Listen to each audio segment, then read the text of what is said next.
শরণ্যার birthday নিয়ে কথা বলতে বলতে কোথায় এসেছি সেটাই বলা হয়নি। কোথায় এসেছি এতক্ষণ তোমরা নিশ্চয়ই অনেকেই বুঝতে পেরে গেছো।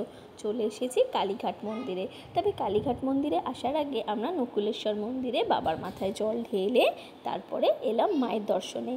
এখানে এসে এই যে দোকানটা, এখান থেকে আমরা আমাদের ডালা মানে পুজোর যা কিছু উপকরণ সেগুলো কিনে নিলাম। কিনে নিয়ে এবার আমরা মন্দিরের ভেতর যাব। কালীঘাট মন্দির রেনোভেট হওয়ার পর এই প্রথম আমার আসা, আর এসে সত্যি মনটা খুব ভালো হয়ে গেল। খুব সুন্দর করে সাজানো হয়েছে, বেশ ভালো লাগছে। তবে মন্দিরে না একটু ভিড় ছিল, মানে ভেবেছিলাম এতটা ভিড় হবে না, কিন্তু ভিড় বেশ ছিল। তবুও তারই মাঝে ঠাকুরের মন্দিরে এসে আমরা লাইন দিয়ে সুন্দরভাবে পুজো দিলাম।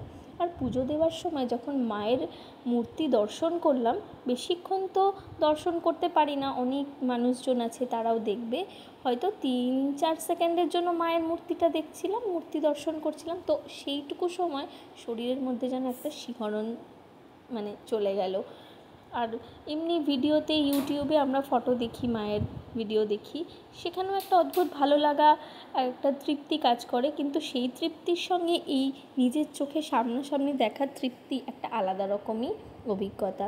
যাই হোক, পুজো তো দেওয়া কমপ্লিট হয়ে গেল, কিন্তু এবার আমাদেরকে একটু ফটো তুলতেই হবে, কারণ জায়গাটা এত সুন্দর, ফটো না তুললে হবে না।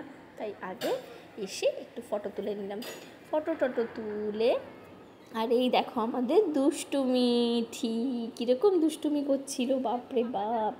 তারপরে ওকে নিয়ে ফটো তুলে, আর এই জায়গাটা পার্টিকুলার, এই জায়গাটা ভীষণ ভালো লাগছিল। তো যাই হোক, ফটোশ্যুট হলো। এবার আমাদেরকে বাড়ি চলে আসতে হবে, কারণ আমাদের বাচ্চারা রয়েছে স্কুলে, তাদেরকে আনতে হবে। তো ফেরার সময় দেখছিলাম পরপর নতুন সব সুন্দর সুন্দর দোকান হয়েছে। বেশ দোকানগুলো বেশ ভালোই লাগছিলো, অনেক রকমের জিনিস পাওয়া যাচ্ছিলো, কিন্তু তাড়াহুড়ো ছিল বলে আর সেরকম কিছু আমরা ওখানে দাঁড়িয়ে দেখতে পাইনি। তো ভিডিওটা এখানেই শেষ করলাম। এবার সন্ধেবেলা আমরা কি মজা করলাম সেই সমস্ত কিছু ভিডিও নিয়ে চলে আসছি পরে। টাটা।